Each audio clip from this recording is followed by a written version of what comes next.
Very good morning, student. Today is your moral science class. I am going to teach chapter 1, Emi and the Owl. Emmy जो कि एक स्वान रहती है और owl means क्या होता है? उल्लू। उल्लू और स्वान की कहानी को हम देखेंगे। ठीक। In this story we shall learn how a swan met his and.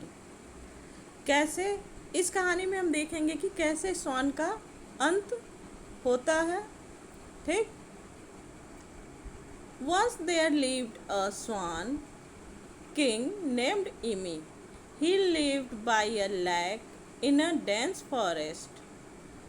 Once एक जगह जहाँ की वह स्वान राजा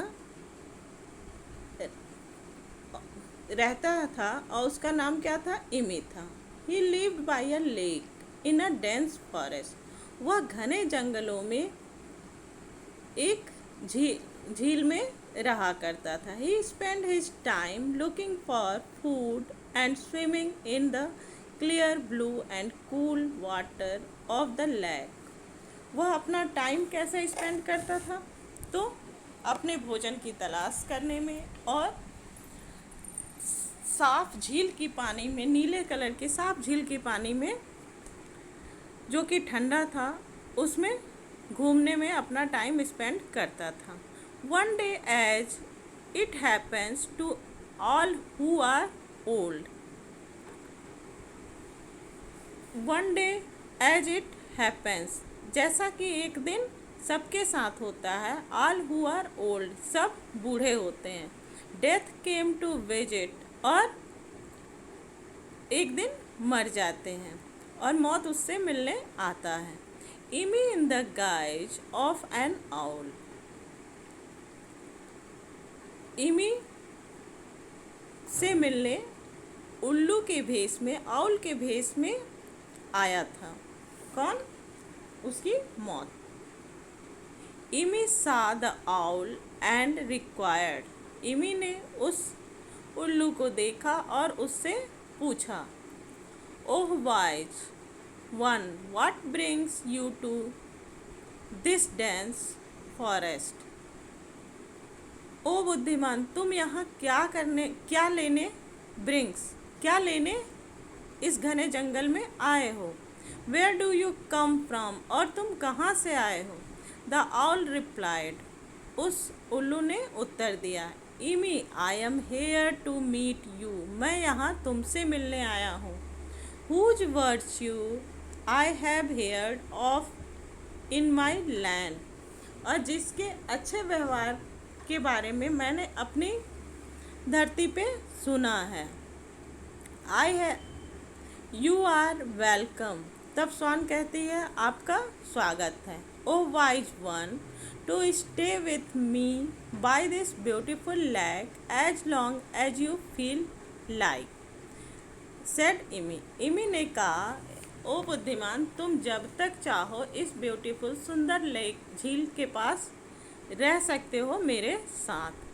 Thus, Emi and the owl become best friends and spend their days together by the beautiful lake sides. और इस प्रकार से Emmy और जो उल्लू रहता है, दोनों आपस में बहुत ही अच्छे दोस्त बन जाते हैं और spend their days, और पूरा दिन एक दूसरे के साथ सुंदर से झील के पास बिताते हैं।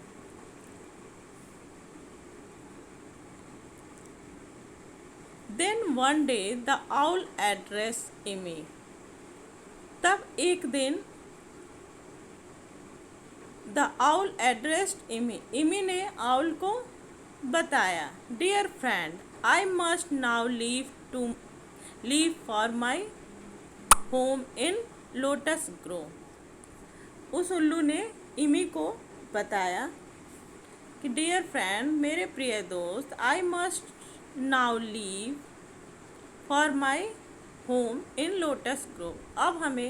अब मुझे अपने घर लोटस ग्रोव की तरफ जाना चाहिए। एक घने छोटे से जंगल को हम लोटस ग्रोव के नाम से जानते हैं।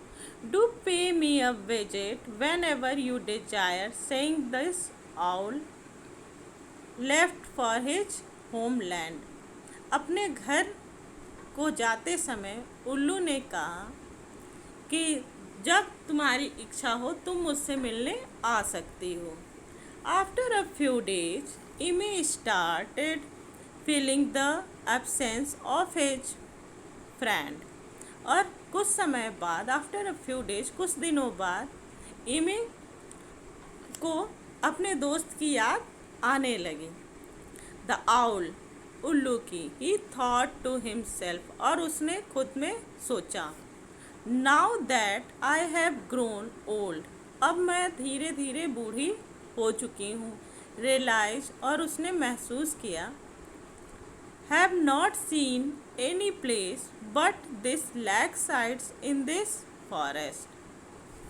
मैं इस झील के किनारे के जंगलों के अलावा मैंने और कुछ भी नहीं देखा है, और लगभग अब मैं बूढ़ी हो चुकी हूँ. I must see the world, मैं चाहती हूँ कि मैं पूरी दुनिया देखूँ. Before grow too old to move, एकदम बूढ़े होने से पहले मैं चाहती हूँ कि पूरी दुनिया को देख लूँ. आई शैल विजिट माई फ्रेंड्स, मैं अपने दोस्त से मिलने जाऊंगी. द आउल, उल्लू से. इन लोटस ग्रोव, लोटस ग्रोव के पास. टू स्टार्ट विथ, और वह उसके लिए. I am missing him terribly, और मैं बहुत ही बुरी तरह उसे मिस कर रही हूँ. The next morning Immy the king swan flew to lotus grove to meet the owl. और दूसरे दिन इमी, स्वान किंग जो थी, वह लोटस ग्रोव के लिए उड़ चली, और किससे मिलने? अपने दोस्त उल्लू से मिलने के लिए. He looked for the owl everywhere but it van, और वह चारों तरफ उसे देख रही थी, लेकिन वह दिख नहीं रहा था. Soon he saw him in a tree hole, शीघ्र ही वह कहाँ दिखा? तो एक पेड़ के होल में, छेद, बड़ा सा होल था, उसमें दिखाई दिया कि आउल बैठा हुआ है. The owl was resting there as owl do in day time. आउल वहाँ रेस्ट कर रहा था जैसा कि उल्लू दिन में आराम करते हैं. For all owls are blind by day time, सारे उल्लुओं को क्या होता है? दिन में दिखाई नहीं देता, इसलिए वह दिन में आराम करते हैं. Immy called out, dear owl, here I am Immy. प्रिय उल्लू, मैं इमी हूँ. योर फ्रेंड, तुम्हारी दोस्त. Do come out to meet me, क्या तुम मुझसे मिलने बाहर आ रहे हो? डियर इमी, उसने इमी से कहा. I am glad you have come but I shall meet you at sunset. मुझे बहुत खुशी हुई कि तुम मुझसे मिलने आई हो, लेकिन मैं तुमसे सूर्यास्त के समय ही मिल पाऊँगा, सूर्यास्त के बाद ही मिल पाऊँगा. I can only see in the dark, मुझे सिर्फ रात में ही दिखाई देता है. रिप्लाइड द आउल, उल्लू ने उत्तर दिया. At sunset the owl and the king swan meet each other. और जैसे ही सूर्यास्त हुआ, दोनों एक दूसरे से मिले. And had a heartly meal and look account of their time apart. और heartly meal and took account, और दोनों साथ में खाना खाए और बहुत ही प्रेम पूर्वक मिले. द टायर्ड स्वान दस slept at the foot of the tree. और जो अब उतने दूर से उड़ के आया था, तो वह स्वान थक गया था, तो वह जैसा कि पेड़ के नीचे ही सो गया. Unknown to the two friends, दो अनजाने दोस्त. अ कारवा ऑफ गैप्सिस की कारवां से, जो कि अनजान थे यह दोनों दोस्त, हैड कैंप्ड नियर बाई, जिसका कि कैंप उसके आसपास ही कहीं लगा हुआ था। किसका? गैप्सीज का। ठीक है। At the break of dawn, the leader of the Gapse blew a conch shell to awake their sleepy friends. The owl replied to the conch call with a harsh and loud owl.